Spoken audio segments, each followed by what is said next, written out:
Svētdienas vakarā pēc algas gāju ciemos pie sievietes svešas, un ne jau man bija tā, ka vienalga, bet pofik diezgan jau konkrēti jāgan.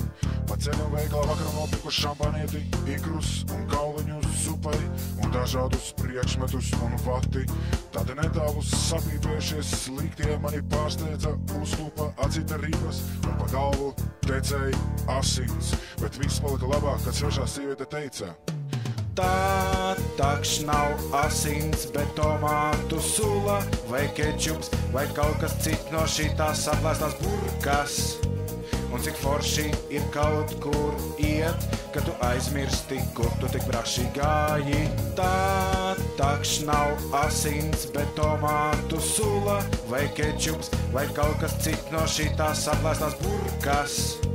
Un cik forši ir kaut kur iet, kad tu aizmirsti, kur tu tik braši gāji.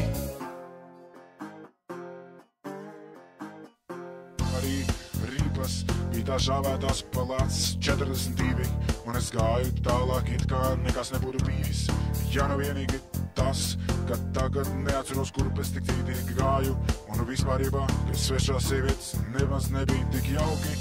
Vispār apkārt mētājas aplēsti draugi. Es jau dzirdēju, ka tu nopakaļ man sauci. Tā kāda starpība, viss apkārt ir nepļauti lauki un deg kūla, asins kūla. Bet viss palika labāk, kad svešā sieviete teica: Tā takš nav asins, bet tomātu sula vai kečups vai kaut kas cits no šitās saplēstās burkas.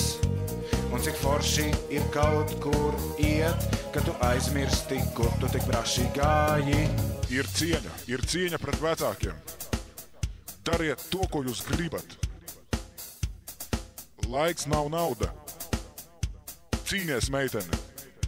Ko tu patiesībā gribi? Nu, tagad pasties uz sevi. Tā takš nav asins, bet tomātu sula vai kečups vai kaut kas cits no šitās saplēstās burkas. Un cik forši ir kaut kur iet, kad tu aizmirsti, kur tu tik braši gāji. Kūla.